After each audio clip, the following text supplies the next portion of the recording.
We are the Borg. Lower your shields and surrender your ships.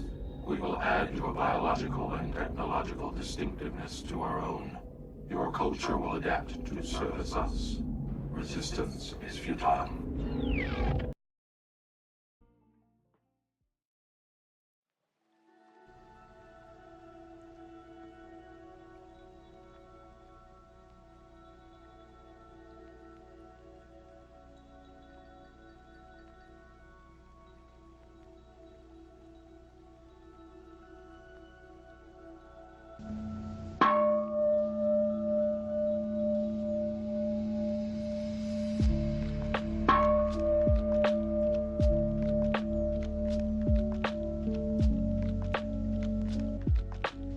Time is a very difficult thing to pin down. There's a famous saying of St. Augustine of Hippo that when he was asked, "What is time?"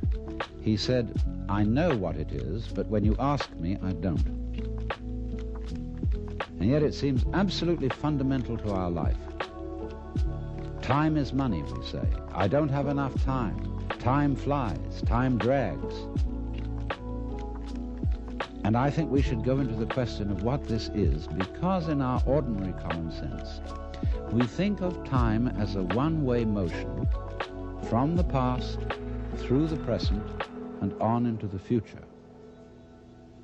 And that carries along with it another impression, which is to say that life moves from the past to the future in such a way that what happens now and what will happen is always the result of what has happened in the past. In other words, we seem to be driven along. You know, once upon a time it was fashionable in psychology for people to speak of man's and animals' instincts.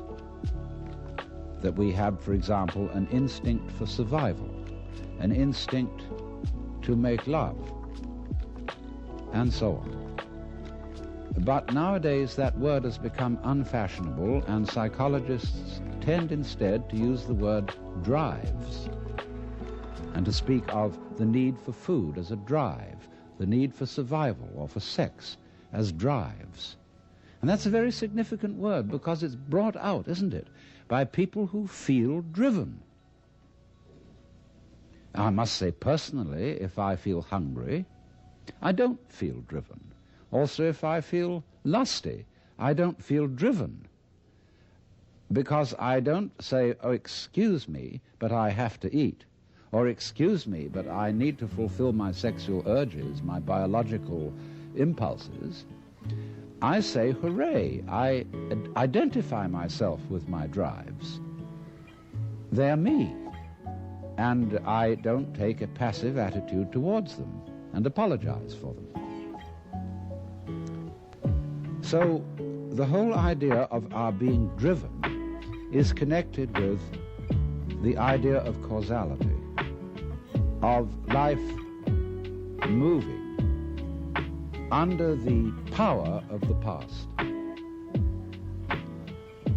And that is so ingrained in our common sense that it's very difficult to get rid of it, because I want to turn the thing round completely the other way and say that the past is the result of the present. Let us suppose, just for the sake of example, that this universe started with a big bang, as some cosmologists believe. Now, when that bang happened, it was the present, wasn't it? And so the universe began in what we will call a now moment. Then it goes on doing its stuff. And always, when any event that we now call past came into being, it came into being in the present and out of the present. That's one way of seeing it. But before we get further involved in this, I want to draw your attention to a fallacy in the very common sense idea of causality. That events are caused by previous events. from which they flow or result necessarily. To understand the fallacy of that idea, we have to begin by asking, what do you mean by an event? Let's take the event of a human being coming into the world. Now, when does that event begin? Does it occur at the moment of parturition, when the baby actually comes out of its mother? Or does the baby begin at the moment of conception? Or does the baby begin when it was an evil gleam in its father's eye? Or does a baby begin when the spermatozoa are generated in the father, or the ovum in the mother? Or could you say a baby begins when its father is born, or when its mother is born? All these things can be thought of as beginnings. But we decide, for purposes of legal registration, that a life begins at the moment of parturition, and that is a purely arbitrary decision. And it has validity only because we all agree about it. Let me show you the same phenomenon in the dimension of space instead of the dimension of time. Let's ask, how big is the sun? Are we going to define the sun as limited by the extent of its fire? That's one possible definition. But we could equally well define the sphere of the sun by the extent of its heat. We could also define the sphere of the sun by the extent of its light. And each of these would be reasonable choices, except that it's rather difficult to keep track of the extent of its light, because we're inside it. And therefore we have arbitrarily agreed to define the sun by the limit of its visible fire. But you will see in all these, by these analogies, that how big a thing is, or how long an event is simply a matter of definition. Now, therefore, when by simple definition, for purposes of discussion, we have divided events into certain periods, we'll say the First World War began in 1914 and it ended in 1918. Now, actually, all those things which led up to the First World War started long before 1914, and the repercussions of that war have continued long beyond 1918. How are we to distinguish an event from its repercussions? So you will see that because we have divided events from one another in this arbitrary way, we do that, and then we sort of forget we did it. And then we have a puzzle. How do events lead to each other? Because you see, in reality, there are no separate events. Life moves along like water. And it's all connected, as the source of a river is connected to the mouth and to the ocean. And all the events or things going on are like whirlpools in the stream. Because you go there today and you see a whirlpool. You go there tomorrow and you see a whirlpool. But it isn't the same whirlpool because all the water is changing every second. What is happening is not really what we should call a whirlpool, but rather a whirlpooling. It is an activity, not a thing. And indeed, every so-called thing can be called an event. We call, say, a house, housing. We call a mat, matting. And we could equally call a cat, a catting. So we could say the catting sat on the matting. And we would thereby have a world in which there were no things but only events. To give another illustration, a flame is something we say, there is a flame on the candle. But it would be more correct to say, there is a flaming on the candle, because the flame is a stream of hot gas. Let's take another amusing example. We say fist, and fist is a noun. And fist looks like a thing, but suddenly what happens to the fist when I open my hand? See, I was fisting. Now I'm handing it to you. So every kind of so-called thing can be spoken of as an event, and because events flow into each other, the fisting flows into the handing, we cannot say exactly where one ends and the other begins.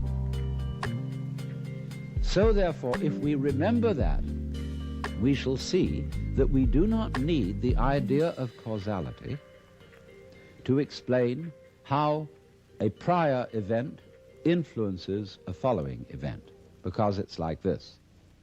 Supposing I'm looking through a narrow slit in a fence, and a snake goes by. I've never seen a snake before, and this is mysterious. And I see through the slit in the fence, first the snake's head. Then I see a long, trailing body, and then finally the tail. I say, well, that was interesting. Then the snake turns round and goes back. And again, I see first the head, and then after an interval, the tail.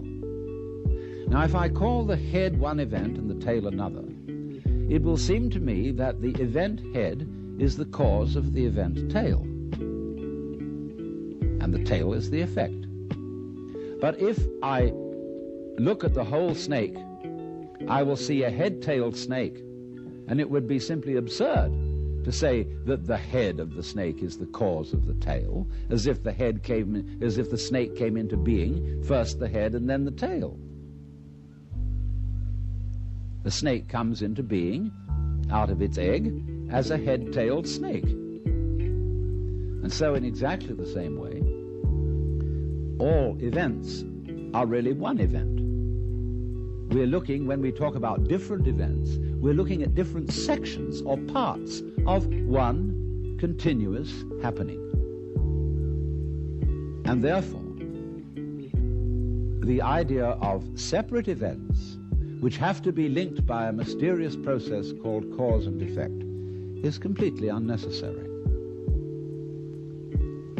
But having thought that way, we think of present events as being caused by past events, and therefore we tend to regard ourselves as the puppets of the past, as driven along by something that is always behind us.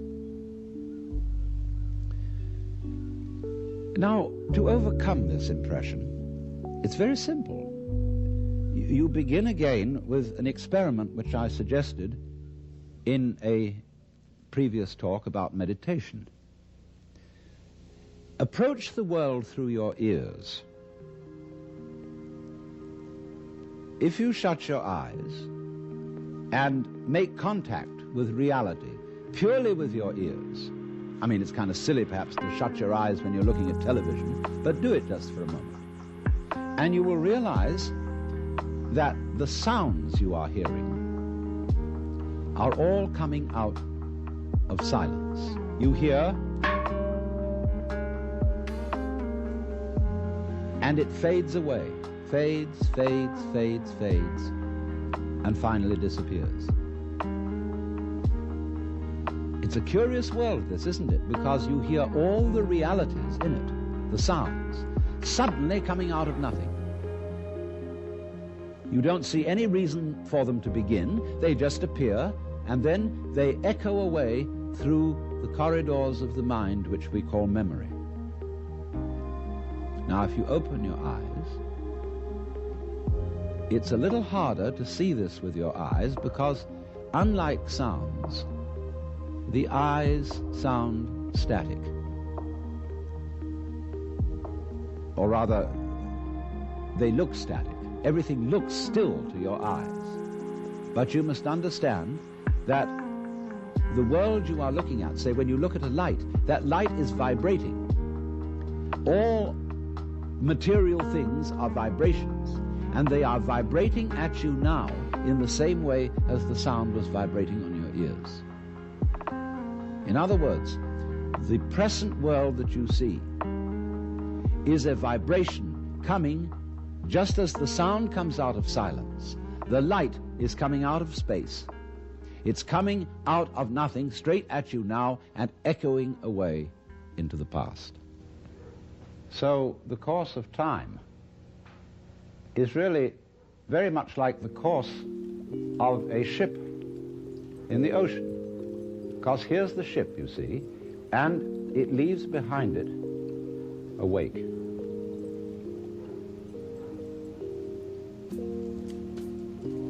And the wake fades out, and that tells us where the ship has been, in just the same way as the past and our memory of the past tells us what we have done. But as we go back into the past, and we go back and back to prehistory, and we use all kinds of instruments and scientific methods for detecting what happened, we eventually reach a point where all record of the past fades away in just the same way as the wake of the ship. Now, the important thing to remember in this illustration is that the wake doesn't drive the ship any more than the tail wags the dog.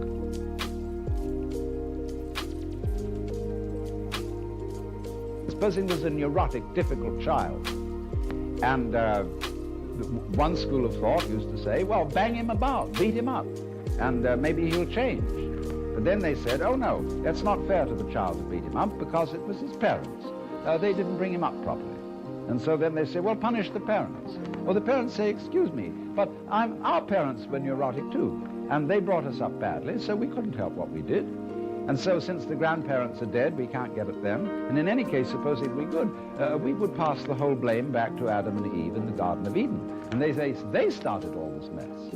But then Eve would say, no, the serpent tempted me and I did eat, and it was the serpent's fault.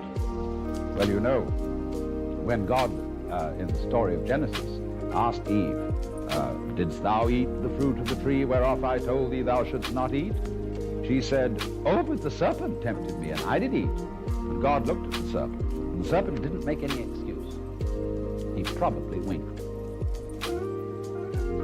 Because the serpent, being an angel, was wise enough to know where the present begins. So you see, if you insist on being moved, being determined by the past, that's your game. But the fact of the matter is, it all starts right now. But we like to establish a connectivity with the past because that gives other people the impression that we're sane. If you ask me then, why am I talking? Well, I could say I'm making a living this way, or I have a message that I want to get across to you. But that's not the reason. I'm talking for the same reason that birds sing and for the same reason that the stars shine. I dig it. Why do you dig it? Well, I could go on answering all sorts of questions about human motivation and psychology, but they wouldn't explain a thing, because explaining things by the past is really a refusal to explain them at all. All you're doing is postponing the explanation. You're putting it back and back and back and back, and that explains nothing. What does explain things is the present. Why do you do it now? Now, this is a slight cheat, because that doesn't explain it either. Because what happens now, just as the sound comes out of silence, all this comes out of nowhere. This is in connection with what I explained to you in another talk about the power of nothingness. All life suddenly emerges out of space, bang, right now. And to ask again, why does it happen, is an unprofitable question. Because the interesting thing is not why, but what. What happens? Not why does it happen. I can say, well, I am doing this now because I did that then. And so I am producing for you a continuous line of thought. But actually I'm doing it backwards. I'm doing it always from now and connecting up what I do now with what I did so that you can see a consistent story. If I define myself as the whole field of events, we'll say the organism-environment field, which is the real me, then all the things that happen to me may be called my doing. And that is the real sense of karma. But when we speak about freedom from karma, freedom from being the puppet of the past, that simply involves a change in your thinking. It involves, in other words, you're getting rid of the habit of thought whereby you define yourself as the result of what has gone before, and instead get into the more plausible and more reasonable habit of thought, in terms of which you don't define yourself in terms of what you've done before, but in terms of what you're doing now. And that is liberation from the ridiculous situation of being a dog wagged by its tail.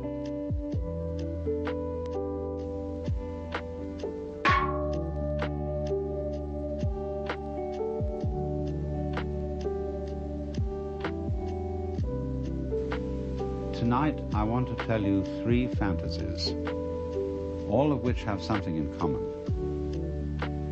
The first fantasy is about reproduction. We use the word reproduction in 2 principal ways. When we talk about the biological reproduction of the species, and when we talk about making a good reproduction of something in terms of a painting, a photograph, or a recording, or a videotape. And what is all this about reproduction in that direction?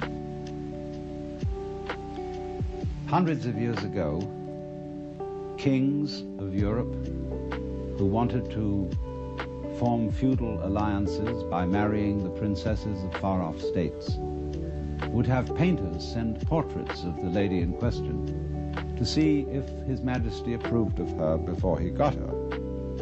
And there's a famous story in which Henry VIII of England was badly cheated in this respect by a too flattering portrait of Anne of Cleves.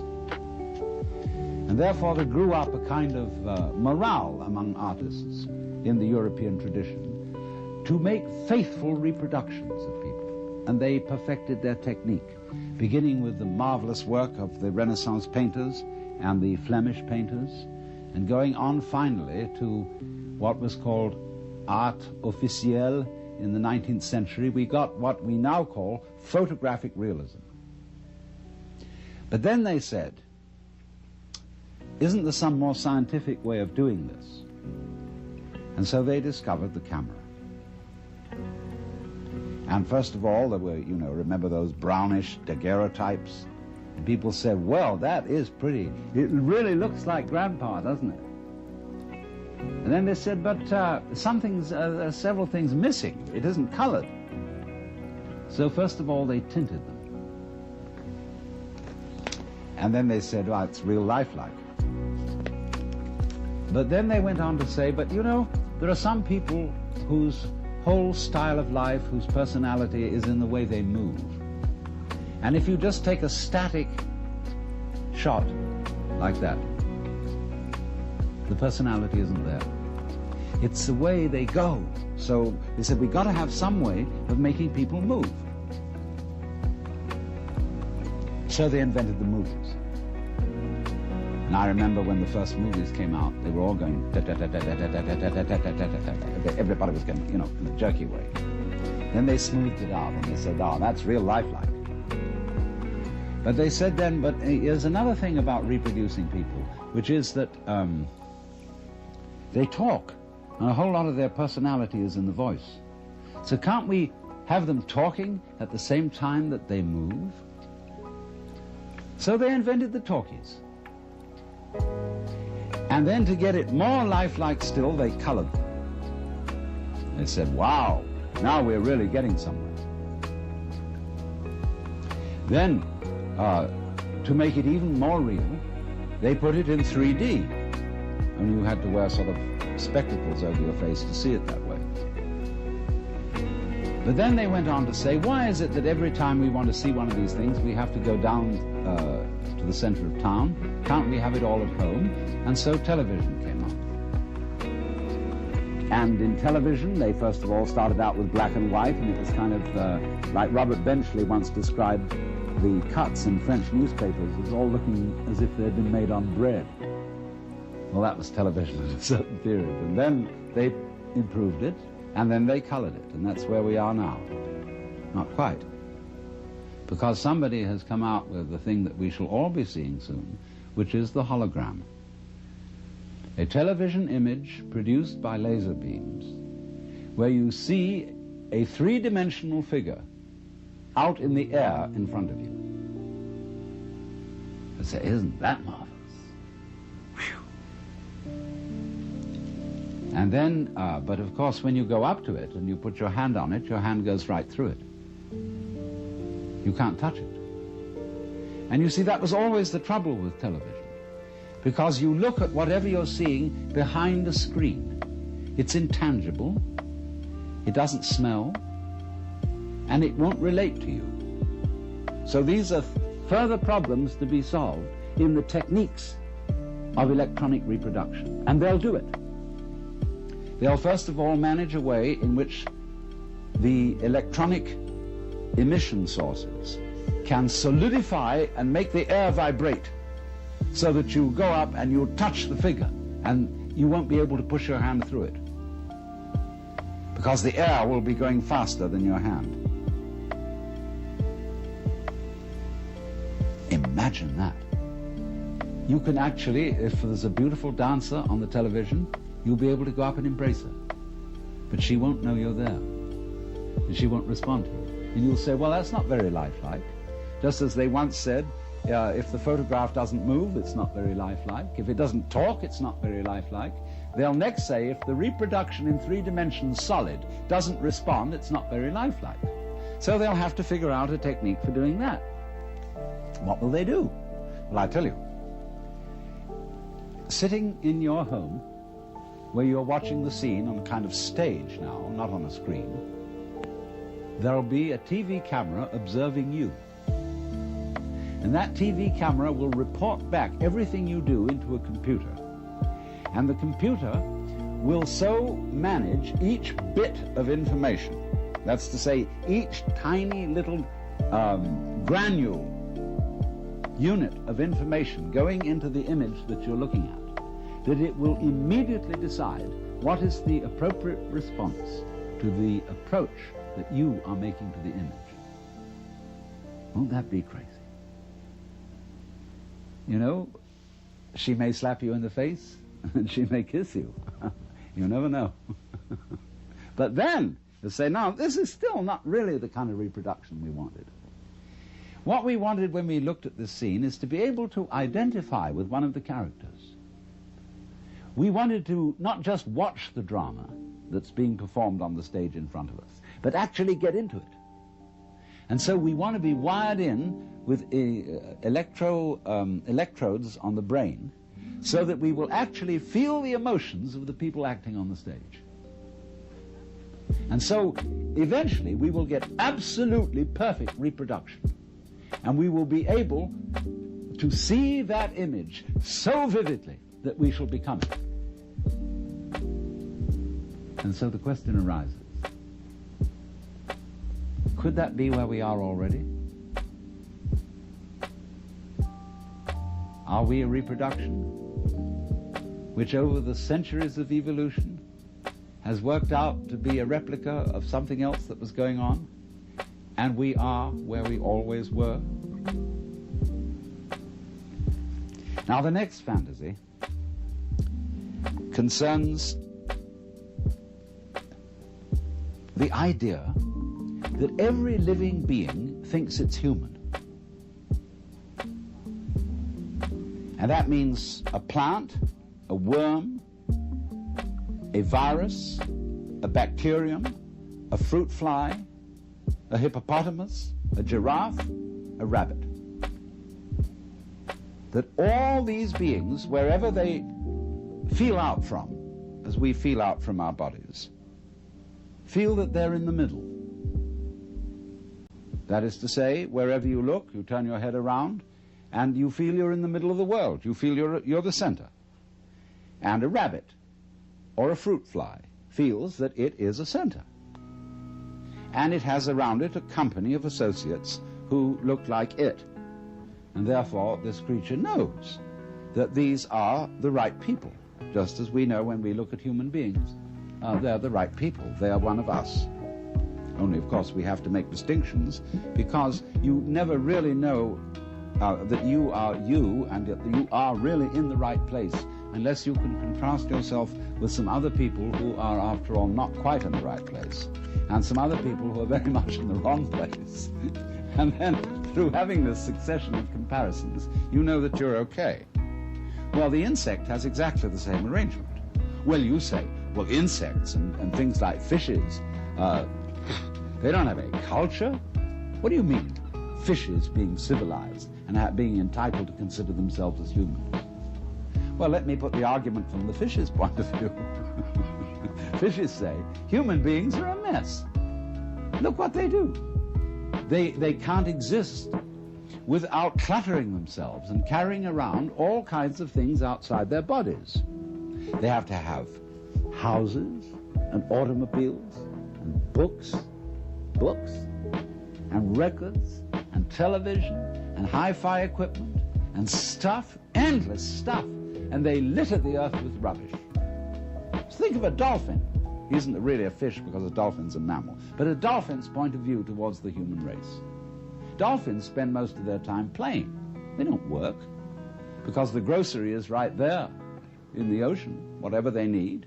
And so a dolphin will catch up with a seagoing liner, and it'll get on the wake of the liner and put its tail at an exact angle of 26 degrees. And in so doing, the liner will carry the dolphin along. The dolphin will make circles around the liner just for fun, playing all its life in the water.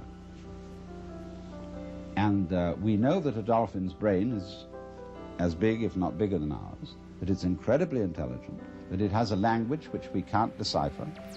And the person who knows most about dolphins in the United States, Dr. John Lilly, is a friend of mine, and he said he came to the conclusion that dolphins were too smart to tell us their language. So he abandoned this project. He said he would no longer keep such a highly civilized being in the concentration camp of a zoo, and that it should go back to the ocean. So the point is, though, that not only dolphins, but every organism that has any sensitivity in it whatsoever considers itself to be the center of the universe. Now, it has its problems. There's a Zen poem which says, "The morning glory which blooms for an hour differs not at heart from a giant pine that lives for 1,000 years." In other words, an hour is a long life to a morning glory. 1,000 years is a long life to a pine.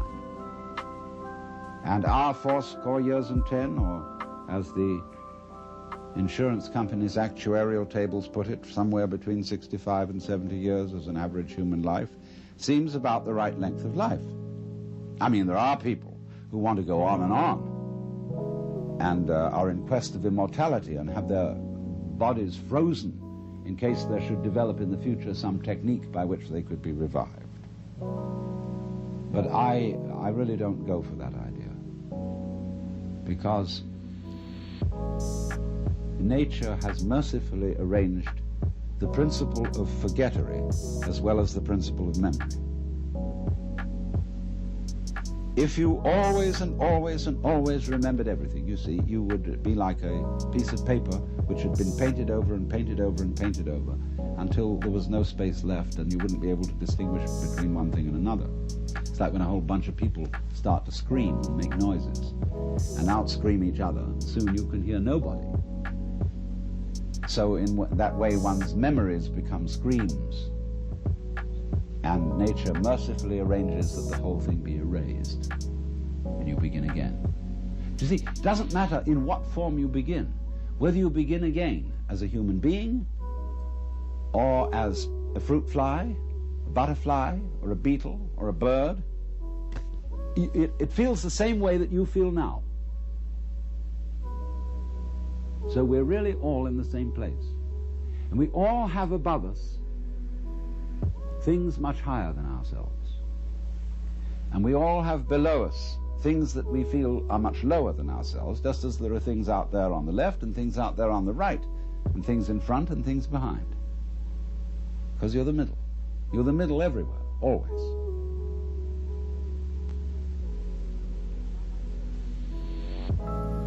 Now my third fantasy.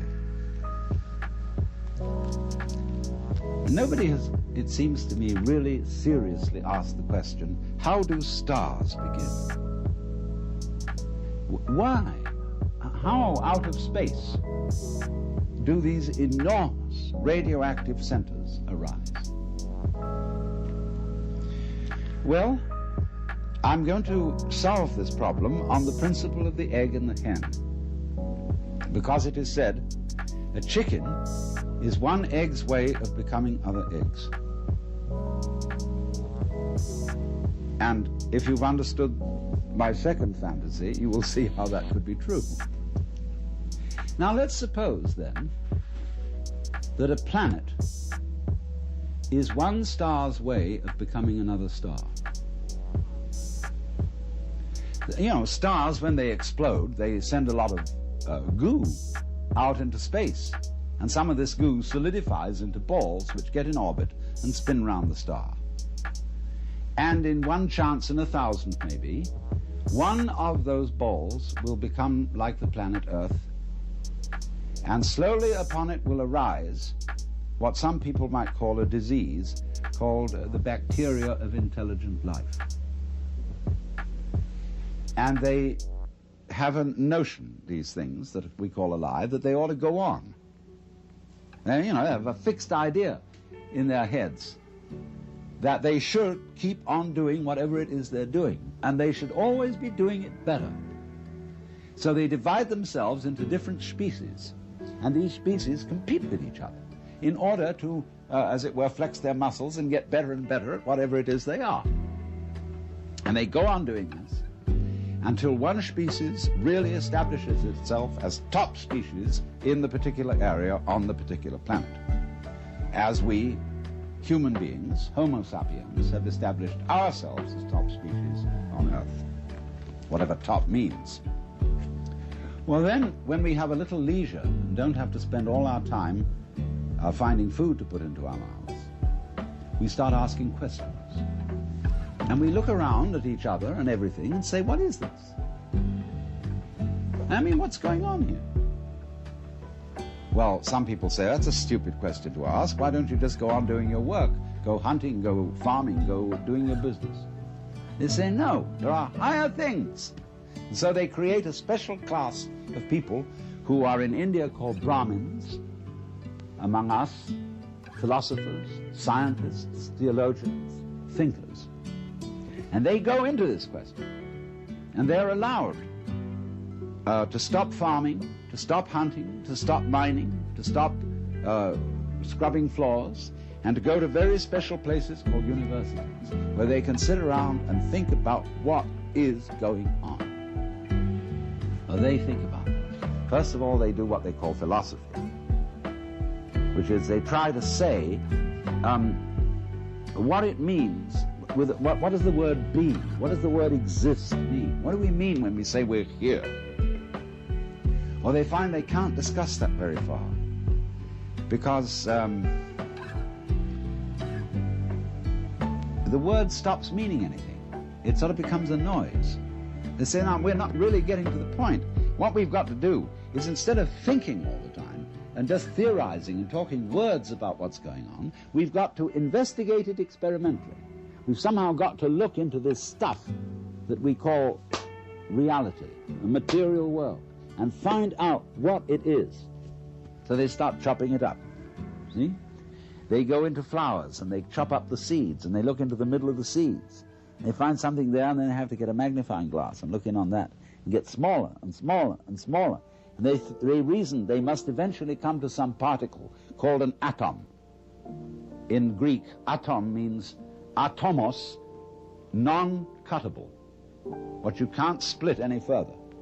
So they come down to the atomos, that than which there is no whicher, they thought. But then they found they could split that atom.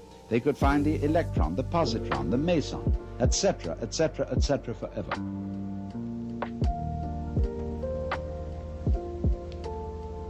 And so they said, well, this is real science, because we've now found out that every atomos of matter contains immense energy, and that we could come to the point where we could release the energy in the atom. And the trouble with intellectual people is that anything that can be done must be done. And so eventually, in the necessary course of the development of nature, they found out how to blow the earth to pieces and turn it into a star.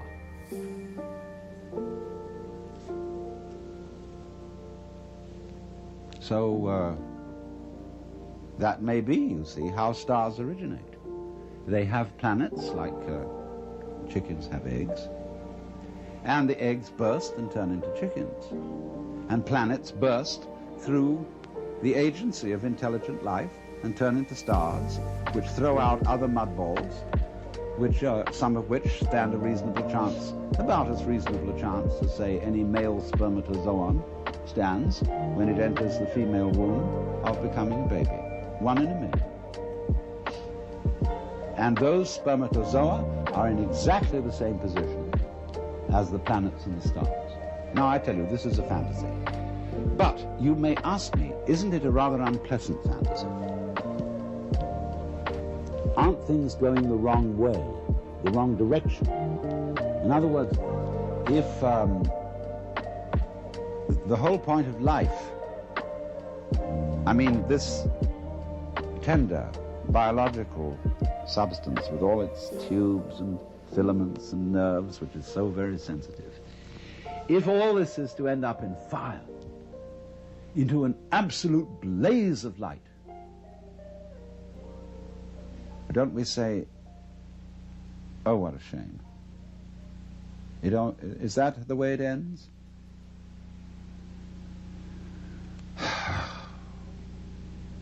But so many people say that they want to see the light. They want to be enlightened. They want to dissolve into the light of God. And then when they've done that, all over again, the process goes on, and it blows out those mud balls. And here are planets, and here once again, you're a baby, you're a child, the flowers are brilliantly colored, the stars are gorgeous, the smell of the earth, the sound of the rain, everything is marvelous once again. And once again you see the other, the man, the woman that you love. As if it had never happened before, it all starts over again. And as it goes on, it gets more and more intense. All the problems get more and more problematic. And you find you're wrestling with something you can't control. You've got to control it, but you absolutely can't control it, like all the problems of the world at the present time. The whole scene is completely out of hand. And we feel we're going to our doom, because we're going once again towards the birth of a star, which is the most creative thing there is.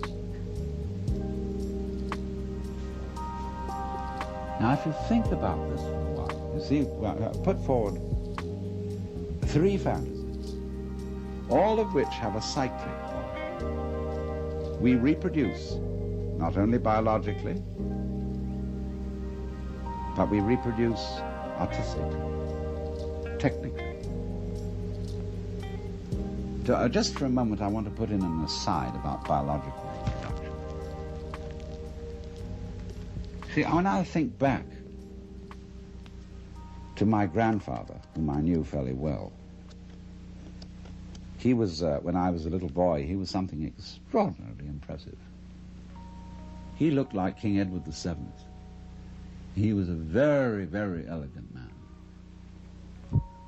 with a little goatee beard. He didn't have sideburns like this, and he had shorter hair, but he was a very elegant fellow, dressed beautifully. And I thought, you know, he was the very image of God. And now here I am, the same age as he was when I first knew him. And I have 5 grandchildren. And I'm sort of no longer impressed by grandfathers. I know, here I am. I'm one of them too. And this is the same idea, you see, of the round. That we are almost perpetually in the same place, as the French proverb says, plus ça change, plus c'est la même chose. The more it changes, the more it's the same thing. Well, that means then, you see, that existence, the feeling of being, is a sort of spectrum. Just as light is at one end red and at the other end violet. And you have to have these extremes in order to have color at all, in order to know light. So you see, likewise, we have to have the experience that there is somebody else, something else going on altogether out of our control, in order to have the experience of being me. And so in order to feel good, to feel that life is worthwhile, that existence is worth going on, in order to bring out that feeling, just as the red brings out the violet, there has to be in the back of our minds, maybe very far away, the comprehension that there is something that could happen that absolutely mustn't happen, that is the horrors, that is the screaming mimes at the end of the line. We have to know that's there. And every so often, that has to happen. Because if there isn't the experience that we go through, called the screaming mimes at the end of the line, where everything has gone wrong, like just before he died, the British novelist Arnold Bennett said, "I feel somehow that everything is absolutely wrong." You know? So the possibility, even the imagination that there could be such an experience in the back of our heads, is the background which gives intensity to the sense that we call feeling good, feeling that it's all right. It's all right now, I'm only bleeding. So, if you understand that, you see that really and truly you're always in the same place. Just as every creature thinks it's a human being. And as just every being turns out to be a reproduction by some interesting technology, whether it's electronic or biological, makes very little difference. And just as it may be, I don't know, planets are stars' ways of becoming other stars, and so on, and so on, and so on. But the moral is, you're always in the same place. And what is that place?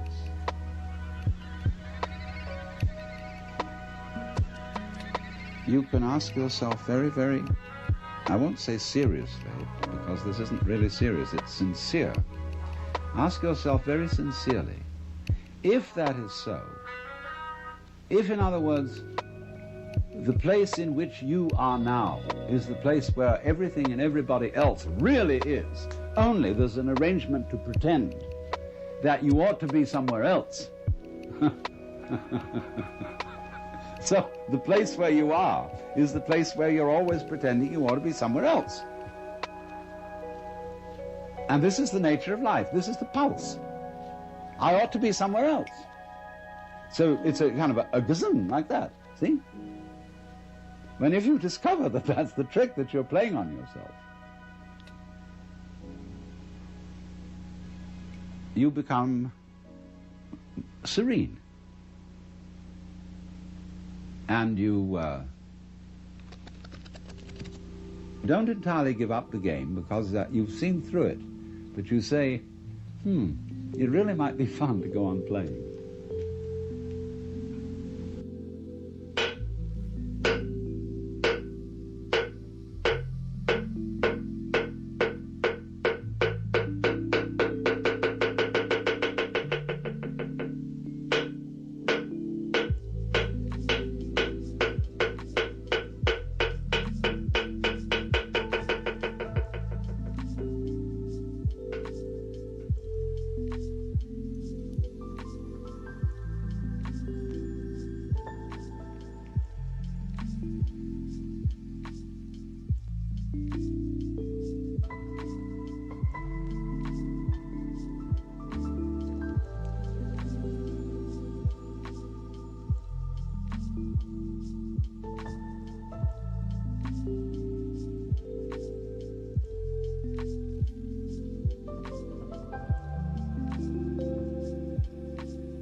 The subject of this seminar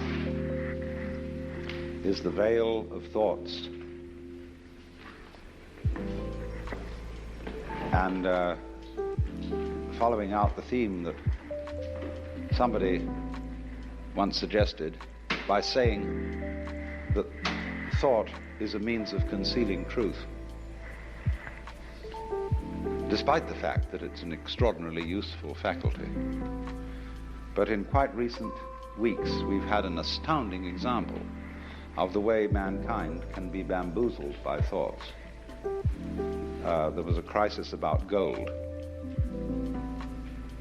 And the confusion of money in any form whatsoever with wealth is one of the major problems from which civilization is suffering.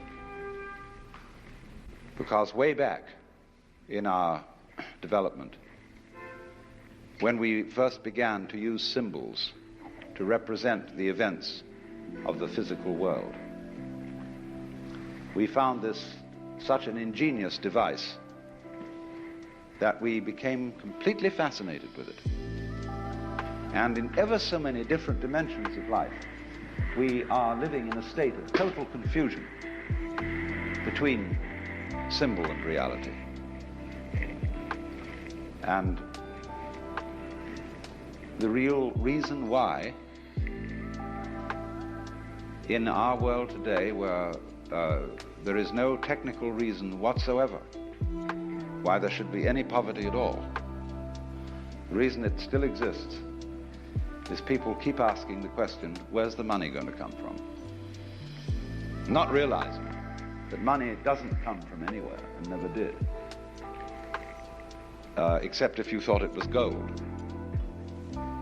And then, of course, if to increase the supply of gold and use that to finance all the world's commerce, prosperity would depend not upon finding new processes for growing food in vast quantities, or getting nutrition out of the ocean, or getting water from atomic energy.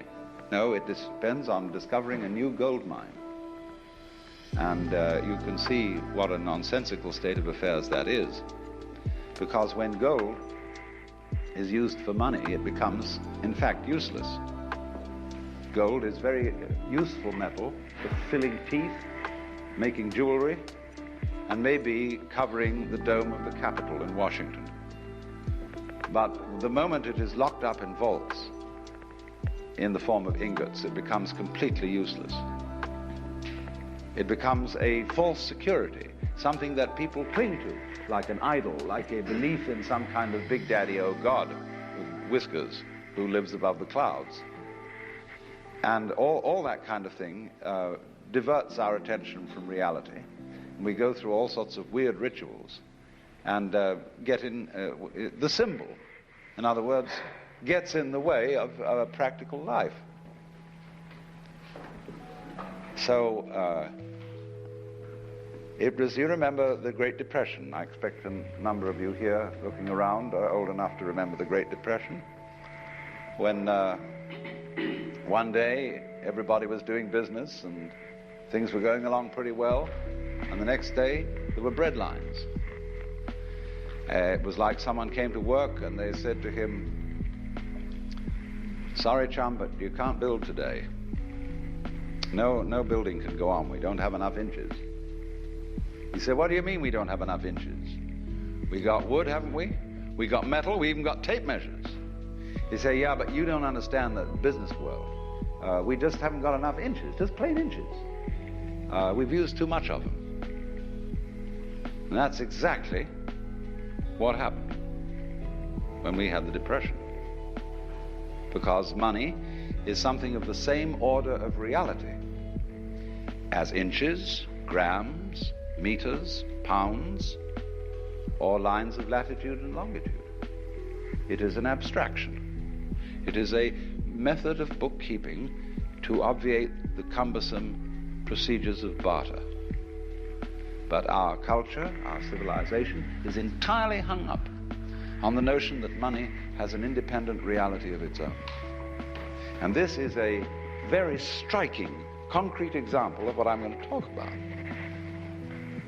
of the way we are bamboozled by our thoughts, which are symbols, and what we can do to become unbamboozled, because it's a very serious state of affairs.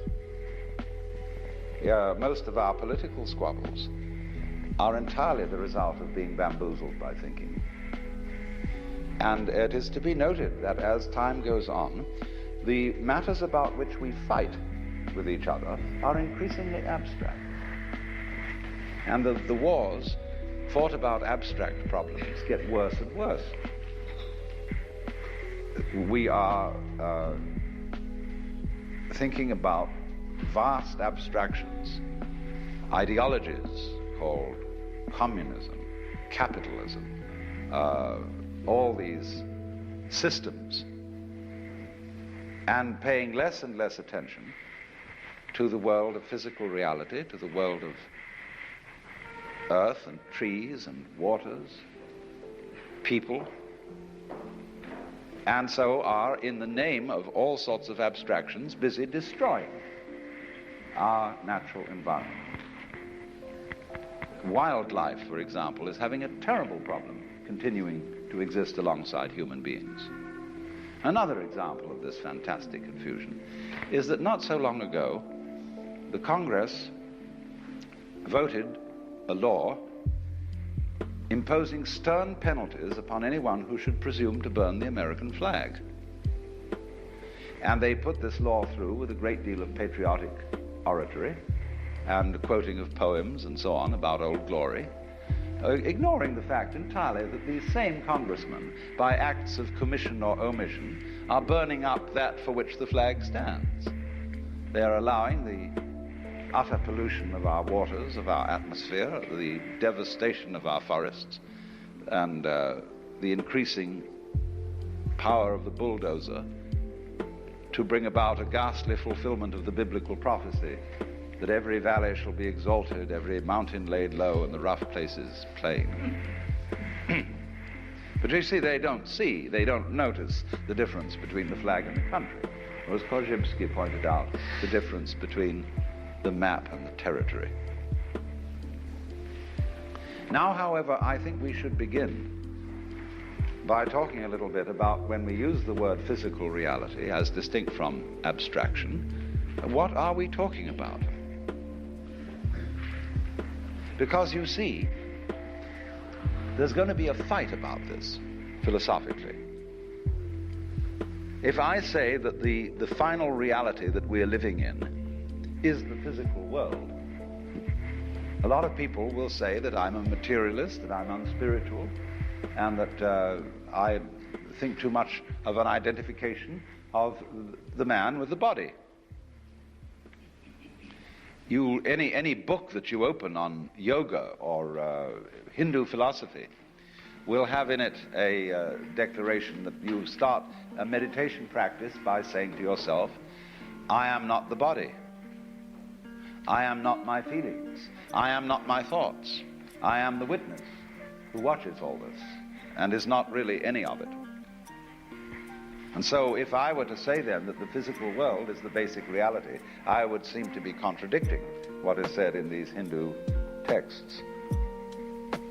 But it all depends on what you mean by the physical world.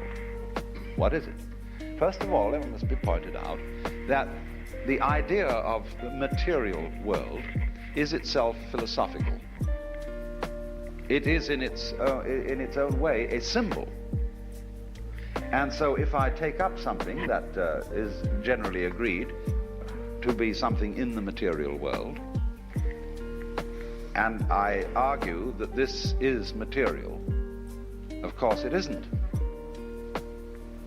Because nobody has ever been able to put their finger on anything material.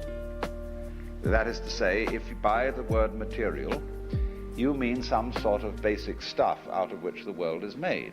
By, say, analogy with the art of ceramics, pottery, we use clay and we form it into various shapes.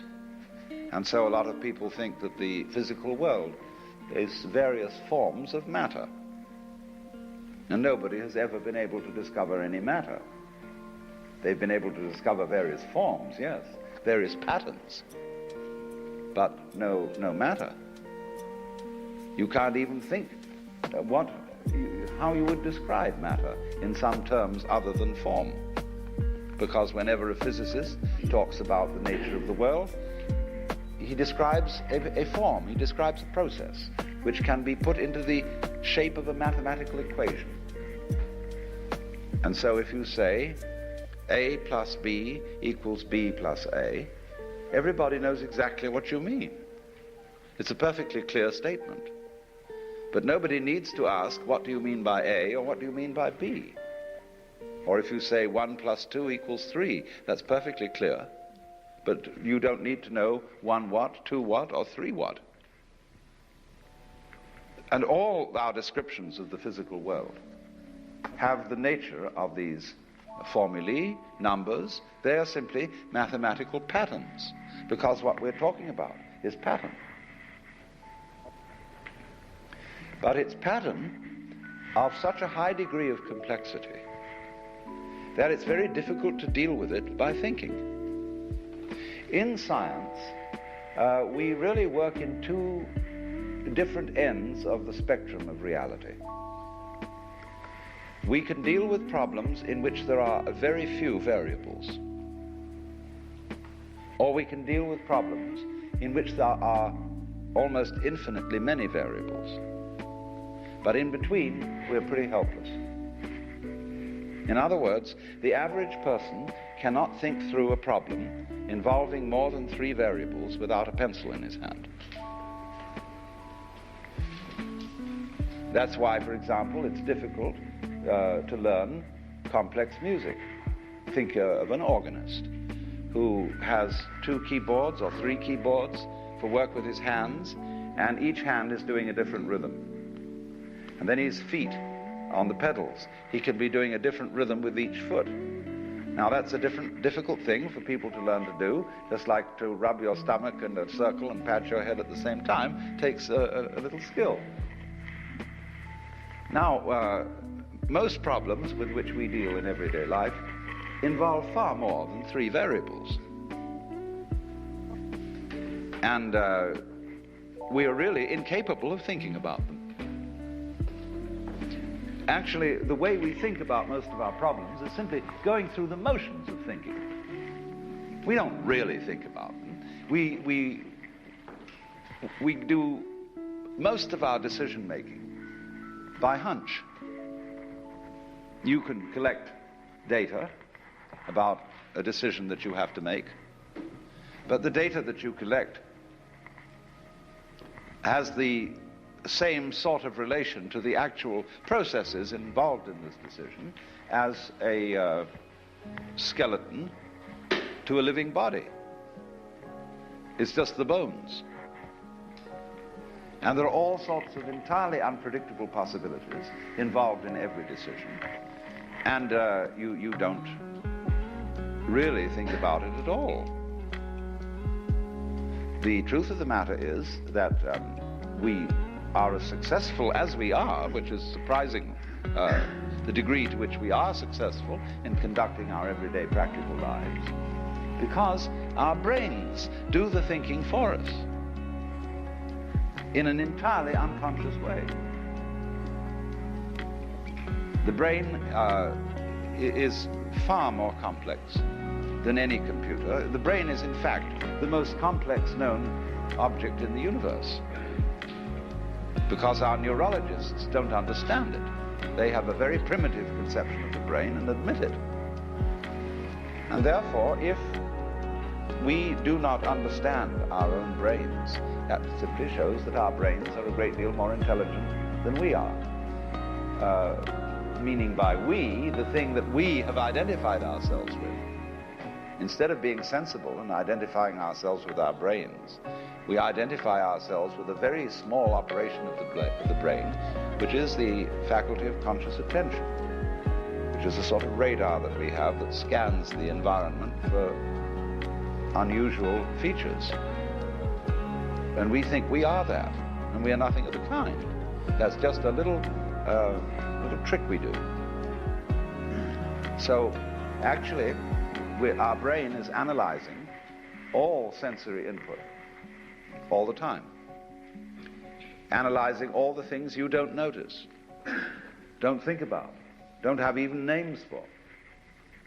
And so it is this marvelous complex goings-on which is responsible for our being able to adapt ourselves intelligently to the rest of the physical world. The brain is furthermore an operation of the physical world. But now you see, though, we get back to this question. Physical world. This is a concept. This is simply an idea. And if you want to ask me to differentiate between the physical and the spiritual, I will not put the spiritual in the same class as the abstract, but most people do.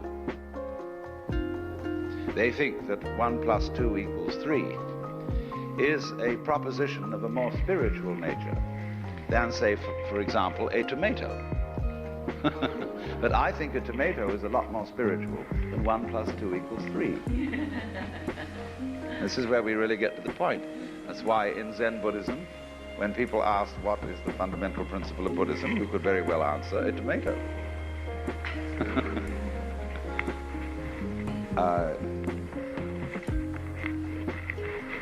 Because look how, when you examine the material world, how diaphanous it is. It really isn't very solid. A tomato doesn't last very long.